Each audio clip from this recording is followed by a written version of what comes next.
अस्सलाम वालेकुम, मैं हूं अलीना फ़ारूक शेख। मखसूस नशिस्तों के सुप्रीम कोर्ट के फ़ैसले की अभी जो आफ्टर इफ़ेक्ट्स हैं वो थमे नहीं हैं। जहां आपको पता है इस फ़ैसले ने पार्लियामान की सूरत हाल को ड्रामेटिकली चेंज कर दिया है। जो हुकूमती इत्तेहाद है उसको 2/3 अक्सरियत कंफर्टेबली अब हासिल हो गई है। उधर पाकिस्तान तहरीक इंसाफ, सुन्नी इत्तेहाद काउंसिल और अपोजिशन इन जनरल जब बात करें तो उनकी पोजीशन बिल्कुल ही सुकड़ गई है।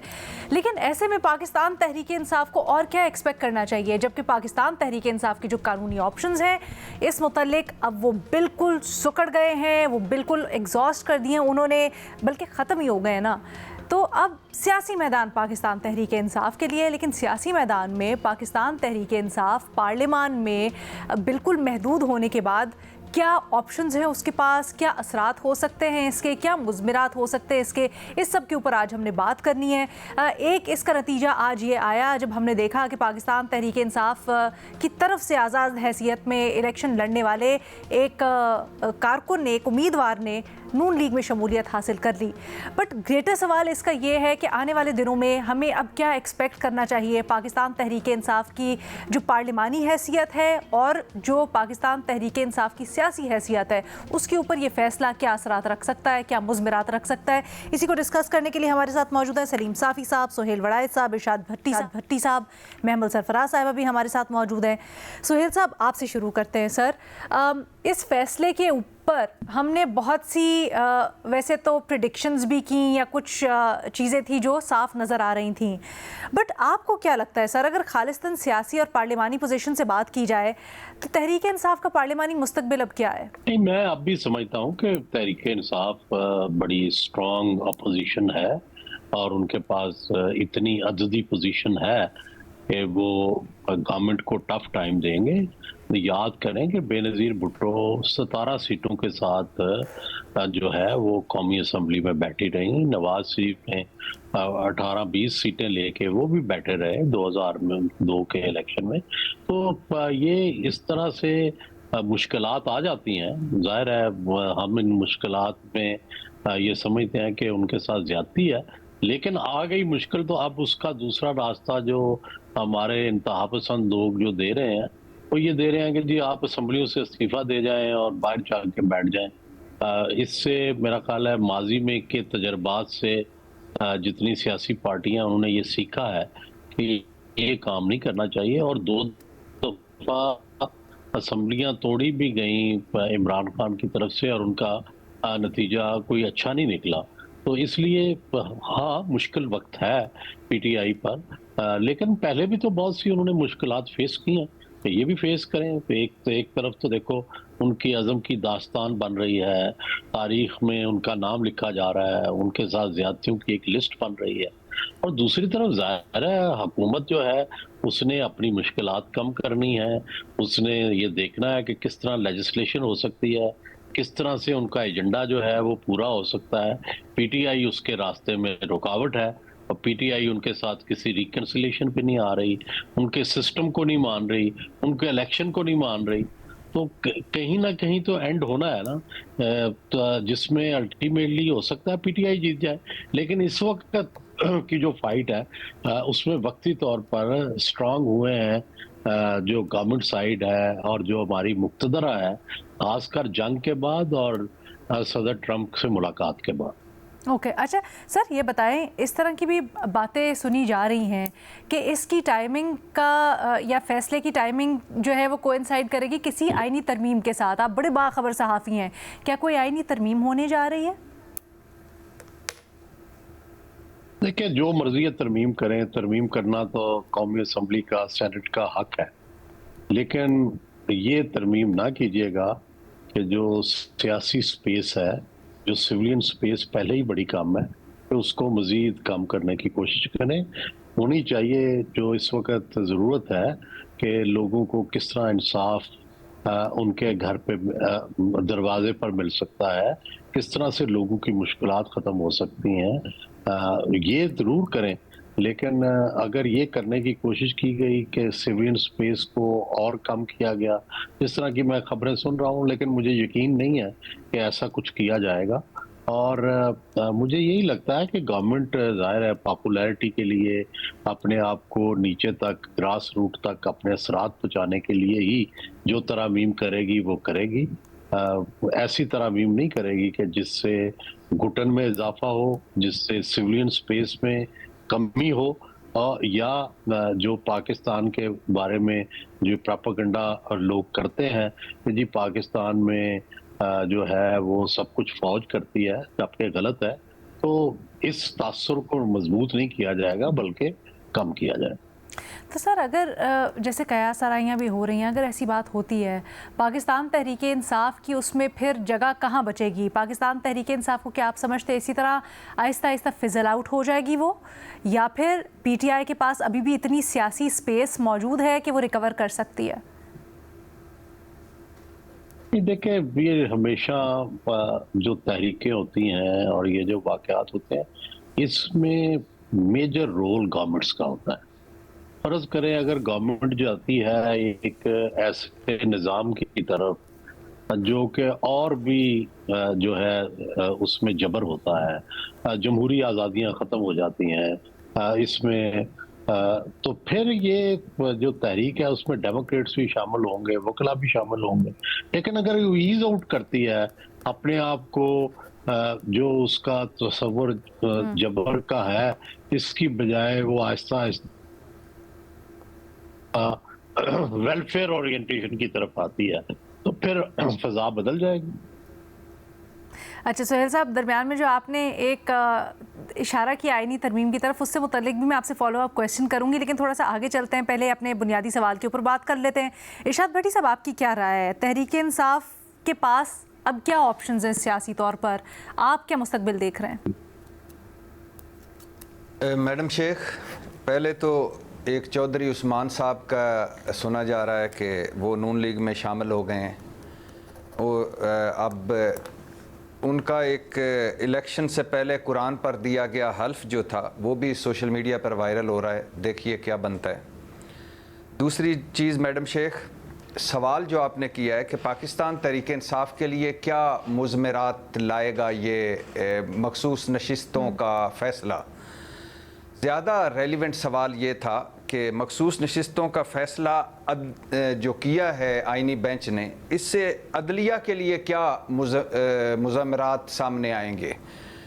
और उससे भी एक रेलिवेंट सवाल ये बनता है कि पीटीआई की मखसूस नशिस्तों से महरूम कर देने से अदलिया, इलेक्शन कमीशन और मखसूस नशिस्तें माल गनीमत की तरह आपस में बांट लेने वाली सियासी जमातों के बारे में क्या इस वक्त तासुर है पूरे मुल्क में, और क्या उनके लिए सियासी मुज़ामरात होंगे इस बंदर बांट के बाद। सवाल तो ये भी होना चाहिए मैडम शेख कि पीटीआई की मखसूस नशिस्तों से पीटीआई को महरूम कर देने से ये जो हमारे जमहूरियत पसंद है, उनकी जमहूरियत, वोट की इज़्ज़त, पार्लियामेंट के तकद्दुस को क्या चार चांद लग गए हैं। लेकिन चूँकि आपने सवाल पीटीआई पे किया है, और इस सवाल में मैडम शेख मैंने तो देखा है कि वो है पीपल्स पार्टी और मुस्लिम लीग का इत्तेहाद भी, लेकिन उसके यानी वजारतों के हवाले से कि पीपल्स पार्टी वजारतें लेने पर रजामंद हो रही है या नहीं हो रही, खैर वो आखिर पे बात करता हूँ। मखसूस नशिस्तों के इस आइनी बेंच के गैर आइनी और गैर कानूनी फैसले के बाद एक तो ये ज़हन में रख लीजिए कि अब कौमी असम्बली में हकूमती इत्तेहाद जो 8 जमातों पर मुश्तमिल है, किसी भी आइनी तरमीम करने के काबिल हो गया, कोई भी आइनी तरमीम करने के काबिल हो गया। यानी मिसाल के तौर पे अगर हकूमती इत्तेहाद चाहे कि पार्लियामेंट की मुद्दत कम कर दी जाए या ज़्यादा कर दी जाए तो हो सकती है। हकूमती इत्तेहाद चाहे कि शहबाज शरीफ ताहयात वज़ीर आज़म होंगे, हो सकता है। हकूमती इत्तेहाद चाहे कि आइंदा मुल्क के 2 वज़ीर आज़म होंगे, मरियम नवाज़ साहबा और बिलावल भुट्टो, हो सकते हैं। हकूमती इत्तेहाद चाहे नवाज़ शरीफ साहब मुल्क के सुप्रीम लीडर होंगे और उनका एहतराम सब पर वाजिब होगा, हो सकता है। तो एक यानी कोई भी किसी किस्म की भी तरमीम, लेकिन या ज़हनों में रहे कि वो तरमीम लोगों को इंसाफ घर की दहलीज तक देने के लिए नहीं होगी और लोगों की मुश्किलात कम करने के लिए यकीनन नहीं होगी। दूसरा मैडम शेख के जैसे पीटीआई का एक अभी बंदा गया है, तो इसके फैसले से जो हुकूमत के मजबूती का तासुर रहा है, उससे पीटीआई में जो फॉरवर्ड ब्लॉक बनने की कोशिशें शुरू से हो रही थी, हो सकता है वो फॉरवर्ड ब्लॉक कोई बन जाए। तीसरा, 9 मई के केसों में पीटीआई के अरकान असम्बली नायल हो सकते हैं, मज़ीद नायल हो सकते हैं। तो उससे ये हो सकता है कि वो जो एक सुना जा रहा था कि बिलावल भुट्टो अपोजिशन लीडर होंगे, या पीपल्स पार्टी अगर वजारतें नहीं लेती तो फिर उमर अयूब और पाकिस्तान तहरीक इंसाफ अपोजिशन की तीसरी पार्टी बन जाएंगे।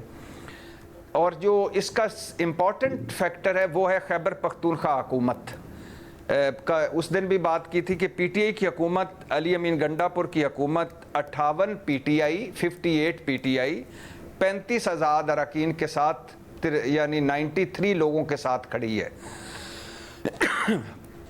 अब जो खैबर पख्तूनख्वा में किसी भी एमपीए को वज़ीर आला बनने के लिए 73 अरकान की ज़रूरत है, और इस शाकार, नादर और अजूबे फैसले के बाद आइनी बेंच के 58 पीटीआई के हैं, 53 हो जाएंगे अपोजिशन के, 35 अरकान आज़ाद जो हैं वो अहमियत इख्तियार कर सकते हैं, और उन्होंने कर लिए। और कुछ भी हो सकता है, पीटीआई का कोई फॉरवर्ड ब्लॉक, कोई आज़ाद अरकान का फॉरवर्ड ब्लॉक, परवेज़ खटक साहब, अमीर मुकाम साहब, उनका अगर दाव चल गया तो कुछ भी हो सकता है। तो अली अमीन गंडापुर साहब की हुकूमत ख़तरे में है।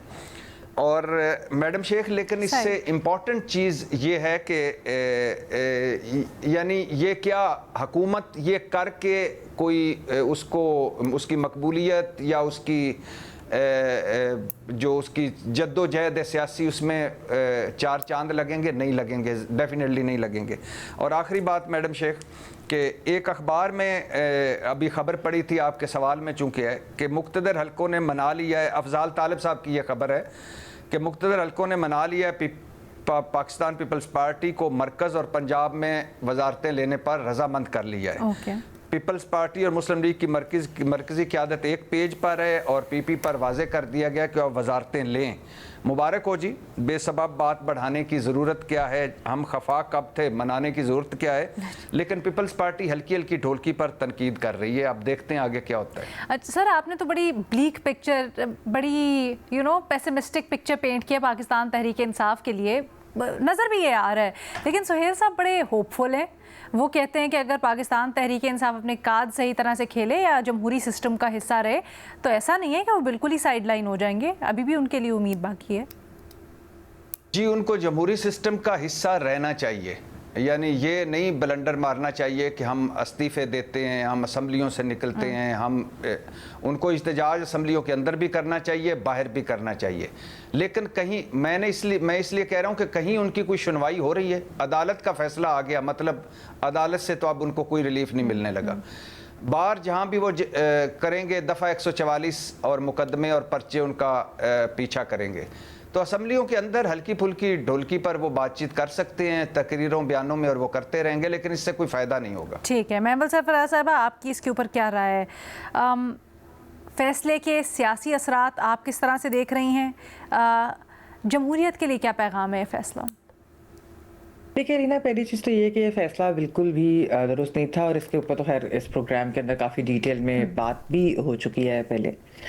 दूसरी चीज़ ये कि ये कहना कि कोई सियासी जमात जो है वो ख़त्म हो जाती है, ठीक है, वो बिल्कुल ऐसा नहीं होता कि कोई सियासी जमात ख़त्म हो। मुक़्तदरा ने माजी में पीपल्स पार्टी और नून लीग को भी इसी तरह से ख़त्म करने की कोशिश की थी, लेकिन वो ख़त्म नहीं हुई, और ख़ासतौर पर मकबूल जमातें और सियासी जमातें इस तरह से जो है वो ख़त्म नहीं होती।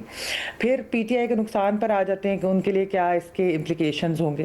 देखिए, पीटीआई को तो हमने देखा है कि पैदर पे नुकसानात हो रहे हैं, ख़ासतौर पे 9 मई के बाद से तो हमने देखा है कि किस तरीके से उनको नुकसान हुए, लेकिन फिर उन्होंने कुछ चीज़ें गेन भी की और वो पॉलिटिकल अपॉर्चुनिटीज़ उन्हें मिली, लेकिन उन्होंने जो है वो उनको लूज़ कर दिया, यानी कि उन अपॉर्चुनिटीज़ को उन्होंने अवेल नहीं किया, जैसे कि हुकूमत साजी का मामला हो, या फिर जब हुकूमत से डायलॉग की बात हो रही थी, और इस तरह की जो चीज़ें होती हैं उन्होंने वो उनकी स्ट्रैटेजी और वो वाली चीज़ है।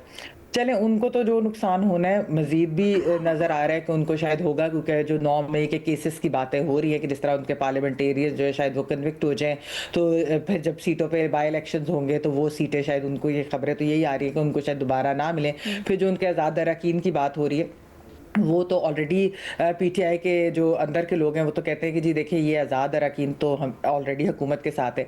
तो बात ये है लीना कि ये रिज़र्व सीट्स भी मिल जाएंगी, हुकूमत को 2/3 आ जाएगी। लेकिन रिज़र्व सीट्स के बगैर भी जब तरमीम लानी थी तो 26वीं तरमीम हुकूमत ने पास करवा ली थी, उसके अंदर थोड़ी सी एफर्ट ज़्यादा करनी पड़ी थी, लेकिन ऐसा तो नहीं है कि 26वीं तरमीम पास नहीं हुई। तो अगर कोई और तरमीम करनी थी वो भी पास हो सकती थी इन रिज़र्व सीट्स के बगैर। अब ज़रा आसानी अपने लिए पैदा कर दी गई है, और ये आज़ाद अरकान भी अगर साथ मिल जाते हैं और फिर जो है जो कन्विक्ट हो जाते हैं तो खाली सीटें पे जब लोग आ जाएंगे वो भी मिल जाएंगी। चले जी, बहुत ज़्यादा ताकत इस हाइब्रिड को मिल जाएगी।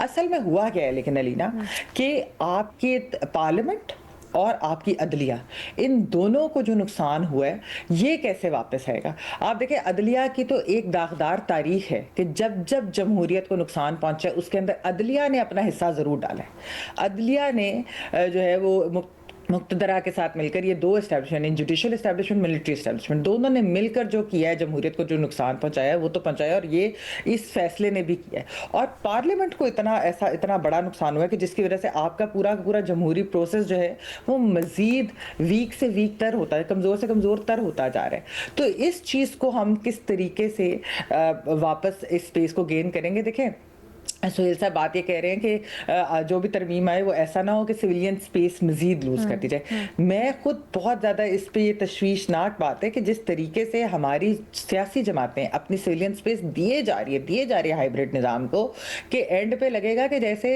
इनके पास कुछ है ही नहीं, इनके पल्ले ही कुछ नहीं रहा। हाइब्रिड निज़ाम को कितनी ताकत चाहिए कि रिजर्व सीट्स भी उन्हें चाहिए, 2/3 मेजोरिटी उससे भी मिल जाएगी, आज़ाद जो है पीटीआई के वो भी उन्हें चाहिए, और उसके अलावा जो 9 मई के केसेस के बाद जो खाली होंगी सीटें वो भी उनको चाहिए। कितनी ताकत चाहिए और क्यों चाहिए, क्या करना है इससे? आई थिंक क्यों चाहिए तो वाला सवाल ज्यादा दिलचस्प है। वाई अभी भी तो मामला चल रहे थे जिस तरह भी करके, यही मैं कह रही हूँ लीना कि ये ताकत को, असल में मसला ये है कि इनके अनलिमिटेड वो जो एक ग्रीड होती है ना कि बस ताकत आई जाए फीड किया जाए, इसकी जरूरत नहीं होती, लेकिन ये शायद एक हवस होती है जो बार बार चाहिए, और ये वैसे होना नहीं चाहिए। बहुत नुकसान पहुंचा रही है हमारे पूरे जमहूरी प्रोसेस को। ठीक है जी, इसके ऊपर मजीद भी बात करेंगे। एक छोटी सी ब्रेक, सलीम साफ़ी साहब का तज्जिया और मजीद इसको डिस्कस करेंगे। Welcome back. सुप्रीम कोर्ट की मखसूस नशिस्तों से मुतालिक फ़ैसले के हम पार्लिमानी और सियासी असरात के ऊपर बात कर रहे हैं। सलीम साफ़ी साहब, आपकी क्या राय है इससे मुतालिक? आप क्या देख रहे हैं तहरीक इंसाफ का पार्लिमानी फ्यूचर?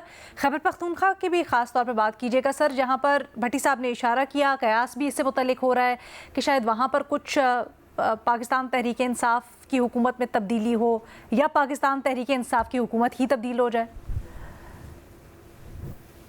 नहीं, देखिए, जहाँ तक फैसले का ताल्लुक है तो अगर कानूनी और तकनीकी लिहाज से देखा जाए तो फैसला दुरुस्त है, लेकिन अगर अखलाकी लिहाज से देखा जाए और मॉरली उसको जांचा जाए तो मेरे ख्याल में ये नामुनासिब फ़ैसला है, क्योंकि मैंडेट लोगों ने पीटीआई को दिया था और उनका दिया हुआ मैंडेट अब उनके अपोजिशन के अरकान में उनको तकसीम करना पड़ रहा है। तो अखलाकी लिहाज से ये फ़ैसला इंतहाई गैर मुनासिब नज़र आता है, और सियासी असरात उसके ये मुरतब होंगे कि एक तो हुकूमत मरकज़ में भी मजबूत हो गई, असम्बली में उसकी अक्सरियत हो जाएगी, उसको 2/3 अक्सरियत भी मिल जाएगी, कानून साजी में उसको आसानी होगी, और खैबर पख्तूनख्वा में भी अपोजिशन जो ना होने की बराबर थी वहाँ पर वो एक काबिल ज़िक्र हैसियत के साथ अब अपोजिशन वहाँ पे बन जाएगी। लेकिन ये कि खैबर पख्तूनख्वा की हुकूमत तब्दील हो जाएगी, ऐसा होता हुआ नज़र नहीं आ रहा है, क्योंकि इसके बावजूद भी अपोजिशन के मेंबरान की तादाद कम है, और अगर वो वफाकी हुकूमत करना चाहे तो उसके लिए उनको बड़ी हार्ड स्ट्रेडिंग करनी पड़ेगी। तो मरकज़ में भी जिस तरह सुहेल वड़ाई साहब ने कहा कि हमारी तवक्को ये है कि अब अपनी ये अक्सरियत जो गैर अखलाकी भी है जो उनको मिल गई है, तो उससे वो नाजायज़ फ़ायदा ना उठाए, बल्कि मुल्क और जमहूरियत की बेहतरी के लिए फ़ैसले करें। और पीटीआई के पास भी ज़ाहिरी बात है कि इसके सिवा कोई ऑप्शन नहीं है कि जो हालात हैं उनके साथ वो अपने आप को एडजस्ट करें। कौमी असम्बली छोड़े ना सूबाई असम्बली छोड़े, पार्लियामेंट के अंदर भी अपनी जद्दोजहद को जारी रखे और पार्लियामेंट से बाहर भी जो कुछ कर सकते हैं वो करते रहें। सर, ये हमारा तजब्जुब तो क्लियर कर देना। आपने कहा कि टेक्निकली अगर देखा जाए तो पाकिस्तान तहरीक इंसाफ के साथ बिल्कुल सही हुआ है, फैसला ठीक है। इखलाकी तौर पे देखा जाए तो फिर गलत हुआ है। टेक्निकलिटीज़, कानून या इखलाकियात, क्या ज़्यादा सुपीरियर होना चाहिए? देखिए, फैसले जो होते हैं वो अदालत, वो जो कहते हैं कि अदालत अंधी होती है, तो वो इसलिए कहा जाता है कि अदालत खालिस कानून की तरफ देखती है। अब कानून में तो ये था कि उस वक़्त पीटीआई को इंतखाबी निशान नहीं मिला था। ये लोग पीटीआई के इंतखाबी निशान पे नहीं इलेक्शन इन्होंने लड़ा है, इन्होंने उनकी हैसियत आज़ाद की थी। तो कोर्ट ने तो फिर उन कानूनी नुकात के मुताबिक फ़ैसला करना था। लेकिन जिस तरह हर किसी को पता था कि ये लोग पीटीआई के निशान पे नहीं आए हैं, इसी तरह हर किसी को ये भी इल्म था कि उन्होंने वोट इमरान खान के नाम पे मांगा था और इमरान खान के नाम पे उन्होंने उनको मैंडेट दिया है। तो उस लिहाज से मैं कहता हूं कि उसूली तौर पर ये सीटें अखलाकी लिहाज से ये मैंडेट जो था ये पीटीआई का था। सर, मखमसा ये है सुहेल साहब के ये अदलिया अंधी होती है, लेकिन इस सिनेरियो में मसला ये है कि इसको अंधा कर दिया गया है 26वीं आईनी तरमीम के पास। तो वक्त ने हमें क्या बताया सर, 26वीं आईनी तरमीम को अगर आप आज एनालाइज करें, क्या वो दुरुस्त फैसला था और उससे जमहूरियत की बेहतरी हुई, या आज हम जहां पर खड़े हैं उससे एक और क्राइसिस जन्म ले रहा है? देखिए, जो पेंडुलम है ना, इसकी ये घूमता रहता है। पहले जो था पेंडुलम बिल्कुल दूसरी तरफ था, सुप्रीम कोर्ट की जुडिशल आमरीयत या जुडिशल मार्शल नाफज था, जिसमें वजीर आजम को घर भेजा जाता रहा और जिसमें एक मुक्तदर्रा और जुडिशरी जो है वो मिले हुए थे। तो बुनियादी तौर पर तो अब भी वही हुआ है जो पहले मिला होता था। पहले वो और तरह के सियासतदानों के खिलाफ इस्तेमाल हो रहा था, अब और तरह के सियासतदानों के खिलाफ हो रहा है। तो 26वीं तरमीम ने जो माजी की एक अदलिया में एक सेटअप आ गया था जो प्रो पीटीआई था, तो 26वीं तरमीम ने जाहिर है उनको वो उनकी गवर्नमेंट के लिए ट्रबल था, उनकी वर्किंग के लिए ट्रबल था। तो उन्होंने जाहिर है उसको रिमूव कर दिया। अभी महमल ये कह रही थी ना कि अब जो हिसाब किताब हो रहा है वो तो जमहूरियत के लिए ट्रबल है, जिस तरह से स्पेस कंसीड कर दी है। यही तो जी, अगर मुझे इजाजत दें सर, मैं यही कह रहा हूं कि पेंडुलम पहले बिल्कुल दूसरी तरफ था, लेकिन अभी भी दरमियान में नहीं आया, अब बिल्कुल दूसरी तरफ निकल गया। अब पहले ये था कि पहले लोग अदलिया से खौफ खाती थी हुकूमतें कि ये हमारे खिलाफ फैसला दे देगी और हमारे फैसलों को उलट कर देगी। अब अदलिया जो है वो हुकूमत और मुक्तदरा दोनों से मिली हुई है और सिर्फ अपोजिशन खौफ खा रही है। तो ये बिल्कुल दूसरी तरफ पेंडुलम चला गया है। पेंडुलम को दरमियान में रहना चाहिए, ना अदलिया वैसी होनी चाहिए कि जुडिशल मार्शल लॉ लगा दे, ना अदलिया इतनी कमजोर होनी चाहिए कि वो बिल्कुल मजबूर महज और बिल्कुल हुकूमत की ही आवाज या उसी की बोली में बात करे। ये दोनों रवैये गलत है, पहले वाला भी गलत था और ये भी गलत है। मेरे लिए आइडियल तो यही है कि वो पेंडुलम दरमियान में आए, ना उधर हो ना इधर हो। सर, दरमियान में कैसे आए? अभी गुंजाइश हालात वाकयात के मुताबिक लग रही है आपको इसकी? देखिए, दो चीजें होती हैं, एक होते हैं हालात, एक होते हैं अफराद। ठीक है, हालात से अफराद लड़के हालात को बदल देते हैं। अफराद ने लोगों की किस्मत भी बदली है और नजरियात ने लोगों की किस्मत भी बदली है। तो ये तो नहीं होता कि किसी मुल्क में फर्ज करें आमरीयत आ जाए तो वो हमेशा जारी रहती है। लोग उससे लड़ते हैं। जनरल ज़िया से भी लोग लड़े, लोगों ने फांसियां, कैदें, कोड़े खाए। जनरल मुशर्रफ से भी लोग लड़े, उसके लिए भी कुर्बानियां दी। अब भी कुछ लोग कुर्बानियां दे रहे हैं।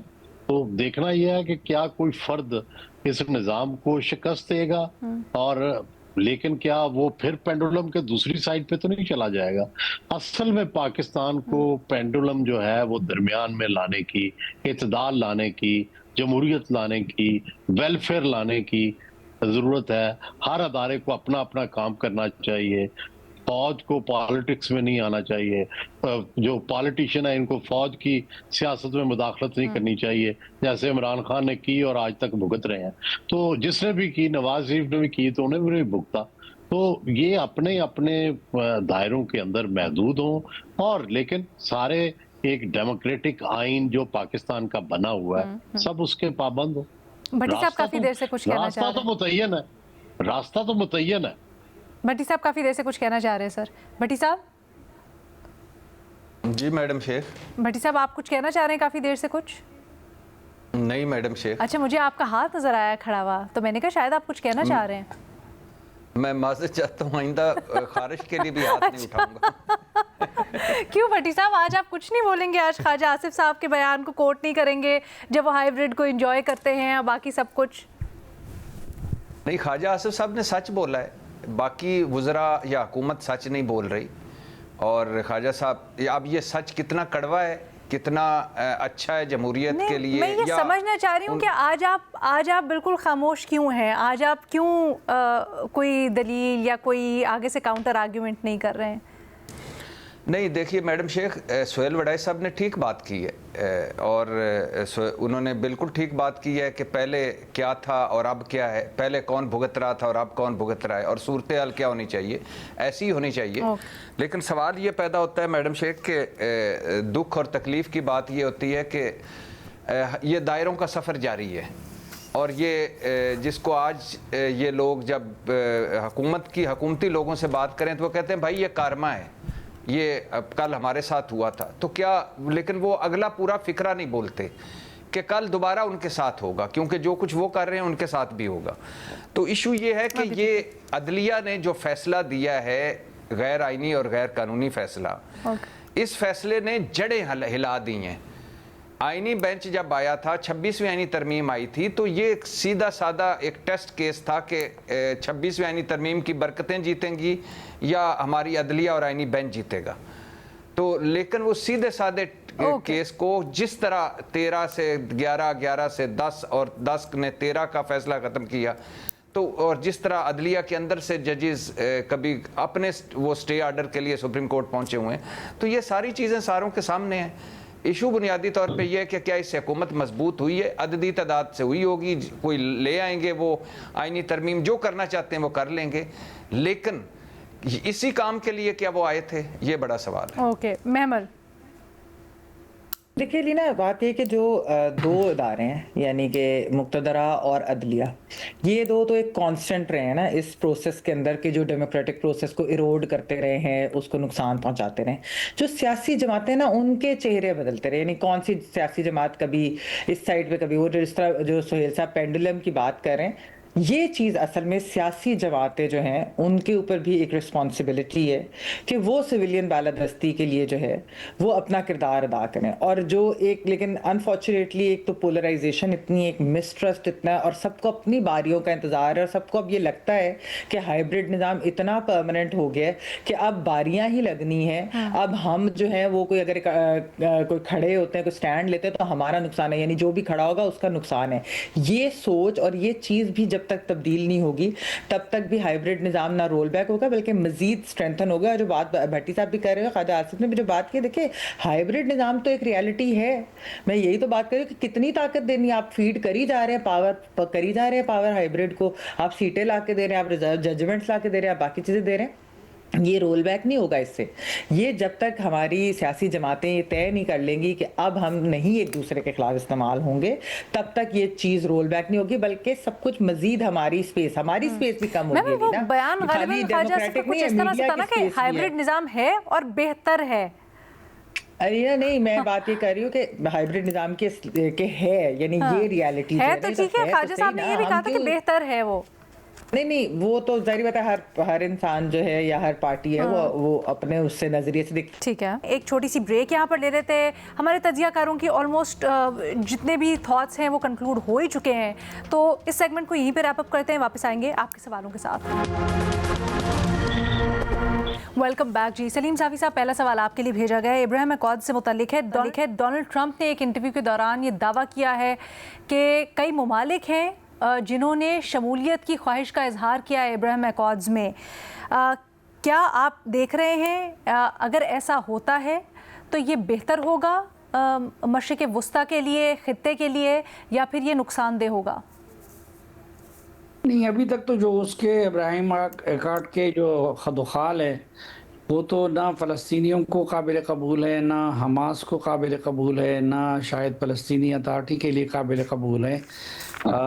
अगर उसमें उनकी जो मुख्तलिफ फ़रीक हैं उनकी मर्ज़ी के मुताबिक तरामीम की जाती हैं, और सबसे बढ़कर ये कि फ़लस्तीनियों को अपनी सरज़मीन पे आज़ादी के साथ और ख़ुद मुख्तारी के साथ जब तक जीने का हक़ नहीं मिलता और जब तक उनकी एक ख़ुद मुख्तार हुकूमत कायम नहीं होती, तो मेरे ख़्याल में वो हल जो है वो पायदार नहीं होगा। और वो दीगर ममालिक के लिए भी तस्लीम करना, जो अरब ममालिक हैं उनके लिए वो अगर तस्लीम करते हैं तो वो फ़लस्तीनियों को और उनको किसी सूरत काबिल कबूल नहीं होगा। इसलिए उस पर असर-ए-नौ गौर होना चाहिए, और बेसिक उसका जो बुनियादी नुक्ता होना चाहिए वो यही है कि फ़लस्तीनियों के ख़िलाफ़ मज़ालिम न सिर्फ ये कि बंद हो, बल्कि फ़लस्तीनियों को अपनी सरज़मीन पर आज़ादी के साथ जीने का हक़ भी मिले। बहुत शुक्रिया सलीम साफ़ी साहब। अगला सवाल इरशाद भट्टी साहब पूछा जा रहा है कि भारत की जानिब से सिंतास माहिदे पर कायम सालिसी अदालत ने फ़ैसले को मानने से इनकार किया और इसे नाम नहाद गैर कानूनी करार दिया। क्या इससे खित्ते में आबी तनाज़ात मज़ीद शिद्दत इख्तियार नहीं करेंगे? जी मैडम शेख, ऐसे ही लग रहा है कि मज़ीद शिद्दत इख्तियार करेंगे, क्योंकि भारत ने जो सिंतास माहिदा मुअत्तल किया उसकी कोई गुंजाइश ही नहीं थी, वो शिक मौजूद ही नहीं थी मुअत्तल करने की, यकतरफ़ा तौर पर किया। और यही आलमी सालसी अदालत ने भी कहा, और इसी को ही पूरी दुनिया में इसी को लिया जा रहा है कि ऐसा हो ही नहीं सकता। लेकिन भारत नहीं मान रहा, जाहिर है, और जब वो नहीं मानेगा तो पानी, जाहिर है, हम पानी के बगैर पाकिस्तान कैसे रह सकता है, और ये हमारा हक़ है। तो फिर इसके बाद एक्शन, इस एक्शन के बाद रिएक्शन शुरू होंगे, तो ज़ाहिर तनाज़ात बढ़ेंगे, झगड़े बढ़ेंगे। तो अभी भी वक्त है, ये भारत को बैठना चाहिए, बैठकर ये मामला सुलझाना चाहिए। और ये खाम ख्याली है इसकी कि कोई डैम बना के सारे पानी रोक लेगा, क्या इतनी अंधेर नगरी नहीं है। तो लिहाजा इस खित्ते को 2.25 अरब लोगों के, इंसानों को ख़तरे में डालने से बेहतर है कि मिलजुल कर रहें और इन चीज़ों को, इन तनाज़ात को बड़ी झगड़ों और लड़ाइयों में ना बदले। बहुत शुक्रिया इरशाद भट्टी साहब। अगला सवाल महमल के लिए साहिबा आपसे पूछा जा रहा है, खैबर पख्तूनख्वा में सयाहों के डूबने का दिलखराश वाक़या जो पेश आया है, आपकी नज़र में ऐसे वाक़यात से बचने के लिए क्या इक़दाम उठाए जाने चाहिए? देखिए लीना, एक तो खैर बहुत ही हार्ट ब्रेकिंग किस्म का वो वाक़या था, और जिस तरह उसकी वीडियो सामने आई, बहुत ही अफसोसनाक वाक़या। इसके अंदर लीना देखिए, एक तो ये है कि रेस्क्यू जो टीम्स हैं उनकी मेरे ख्याल में ज़्यादा ज़रूरत है। हमने देखा है कि ये वाक़या को पहली बार इस तरह के वाक़यात नहीं हुए, खैबर पख्तूनख्वा में पहले भी ये चीज़ें हो चुकी हैं। तो एक तो ये है कि वहाँ की जो रेस्क्यू की चीज़ें हैं वो उसको बेहतर करने की ज़रूरत है।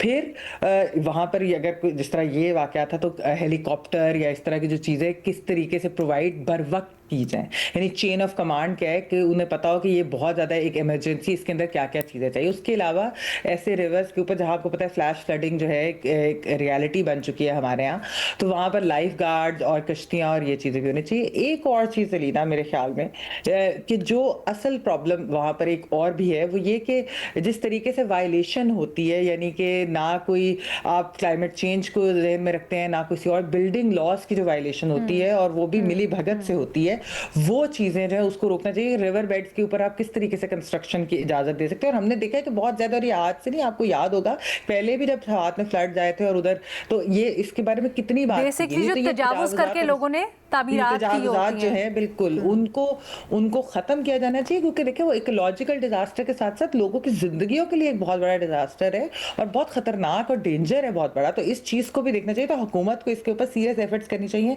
एक तो ये कि ओवरऑल मैकेनिज्म जो है इसको बेहतर बनाए जो इस तरह की इमरजेंसीज होती हैं, और दूसरा ये कि तजावुज़ात को ख़त्म करना चाहिए और इजाज़त भी नहीं मिलनी चाहिए दोबारा कोई इस तरह की चीज़ इलीगल हो। एब्सोल्युटली। और जहां हुकूमत की जिम्मेदारी है और उसके ऊपर हम बार बार हैं कि हुकूमत का क्या फ़र्ज़ है, क्या रेस्क्यू के लिए, रिलीफ के लिए और अवेयरनेस के लिए चीज़ें होनी चाहिए, वहाँ हमारी आपकी भी जिम्मेदारी है कि जब आप जाते हैं इस तरह के सयाहती मकामात के ऊपर तो आप बाउंड्रीज़ को मद्देनज़र रखें, आप अपनी हिफाजत को ख़ुद खातिर में रखें। जो एहतियाती तदाबीर हैं वो आपने ख़ुद लेनी है, ख़ासकर ऐसे मकामात जो आपको पता है कॉर्डन ऑफ कर दिए जाते हैं, वहाँ से दरिया का गुज़र होता है, रिवर बेड्स हैं, पहाड़ी इलाके हैं जहाँ से नीचे स्लिप होने का ख़दशा है, वहाँ पर अपनी ख़ुद भी हिफाजत करें। 1 सेकंड के मसला होता है, उसके बाद देखें फिर अजियत ही अजियत होती है। सो जी, that is a message for everybody. अपनी फैमिलीज़ को भी समझाएं। सोहेल वड़ायत साहब हमारे साथ मौजूद हैं, अगला सवाल उनसे करते हैं। सोहेल साहब, बड़ी एक दिलचस्प और अहम मुलाकात हुई है वज़ीर आज़म शहबाज शरीफ से चौधरी निसार अली ख़ान साहब की। सर, सवाल तो आपसे ये हो रहा है कि नून लीग को चौधरी निसार की वापसी से क्या सियासी फ़ायदा हो सकता है, लेकिन सर मेरे दिल का भी सवाल, ज़रा हमें समझाएं भी कि नून लीग ने इतनी पहले खलिश थी निसार साहब को भी, नून लीग को भी, उनसे वजह क्या हुई इस मुलाकात की? देखिए, एक तो शहबाज साहब से चौधरी निसार का बड़ा करीबी ज़ाती ताल्लुक रहा है, मतलब पॉलिटिकल मामलात से हट के भी दोनों बहुत ही करीब रहे हैं। फौज के साथ मामलात करने में, सियासत के फैसले करने में शुरू से इनकी एक दोस्ती रही है, नंबर 1। नंबर 2, मुझे ये लगता है कि ये मुलाकात नून में लाने के लिए कम और पीटीआई में जाने से रोकने के लिए ज़्यादा है। अच्छा सर, क्यों ऐसे कोई शिफ्टिंग हो रही थी टेक्टोनिक प्लेट्स में, ये क्या हो रहा था? देखिए, इस वक्त पीटीआई के पास एक ही कमी है, वो कमी है कि कौन एस्टेब्लिशमेंट के साथ इमरान खान की सुलह करा सकता है और अच्छी शराइत पर। वो कोई बंदा नहीं है पीटीआई में, तो सारी क़यादत फेल हो गई, कोई बंदा नजर नहीं आ रहा। हाँ, अगर चौधरी निसार अली जाते हैं और उनको इमरान का वाकई ही सपोर्ट हासिल होती है तो ही कैन डू, क्योंकि उन्होंने कई दफ़ा ये काम किए अपनी सियासी जमात के लिए। तो मेरा ख्याल है कि शहबाज शरीफ नहीं चाहते कि ये बंदा पीटीआई में चला जाए, हथों निकल जाए। लेकिन सर मुझे ये बताएं, इसमें चौधरी निसार साहब का क्या फ़ायदा होगा? वो क्यों पीटीआई के साथ अलाइन होना चाहेंगे? या उनको कोई किसी ने मशवरा दिया या उनसे कोई करवा रहा था ये? नहीं, देखिए, प्रॉब्लम यह है ना कि मरियम से पहले तो उनकी सुलह हो ना। प्रॉब्लम तो मरियम की वजह से हुआ था कि मैं उनकी लीडरशिप तस्लीम नहीं करता, और फिर नवाज शरीफ के साथ प्रॉब्लम हो गए। शहबाज साहब के साथ तो उनके पहले भी प्रॉब्लम नहीं थे, तो वो तो मामला तय नहीं हुआ। मरियम तो चीफ मिनिस्टर है, पहले तो वो सिर्फ नवाज शरीफ की बेटी थी, अब वो चीफ मिनिस्टर भी हैं और फ्यूचर की हो सकता है वो प्राइम मिनिस्टर के कैंडिडेट भी हो। तो पहले तो चौधरी निसार साहब के मामलात मरियम से तय होना जरूरी है, तब जो नून है उसकी सियासत पे वो आ सकते हैं। तो सर आपको लगता है इस मुलाकात के बाद कुछ रास्ते खुल पाएंगे? चौधरी निसार साहब जो करने वाले थे वो अपना माइंड चेंज कर पाए होंगे उनका, शहबाज साहब?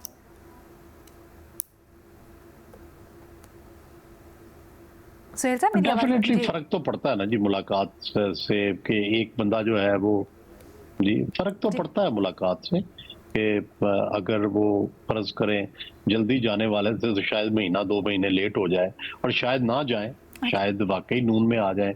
अगर उन्हें कोई ऐसी चीज ऑफर की गई हो, ऐसी कोई बात की गई हो उनके साथ अपनी पुराने हवाले से, मुमकिन है। देखो, दोनों रास्ते उनके लिए खुले हैं, देखिए क्या करते हैं। सर अभी शायद है या कोई खबर है आपके पास? नहीं, अभी कोई खबर नहीं है। मेरा ख्याल वो भी ऑप्शन, पहले तो वो मुझे लगता था कि चले जाएंगे इमरान खान के साथ और लेकिन वहाँ क्या कदरों कीमत होगी, क्योंकि वहाँ तो किसी के कदरों कीमत नहीं है, तो वहाँ बड़े बड़े रुल गए। तो चौधरी निसार अली को भी डर है कि मैं भी जाके रुल जाऊँ। लेकिन सर वो होता है ना कि दुश्मन का दुश्मन दोस्त होता है, तो यहाँ पीटीआई के साथ मिल जाएंगे तो रुले, लेकिन आई डोंट नो ज़बान है या नहीं है, लेकिन रुलते गए हैं, बड़े चस बढ़ी आई है, तो हो सकता है उनको वहाँ जाने से मज़ा बड़ा आ जाए। फिर देखते हैं जी आगे कैसे। सोहेल वड़ायत साहब, थैंक यू सो मच तज्जिया तबसरे के लिए, और दैट्स इट फॉर टुडे जी। इजाज़त दें, अल्लाह हाफ़िज़।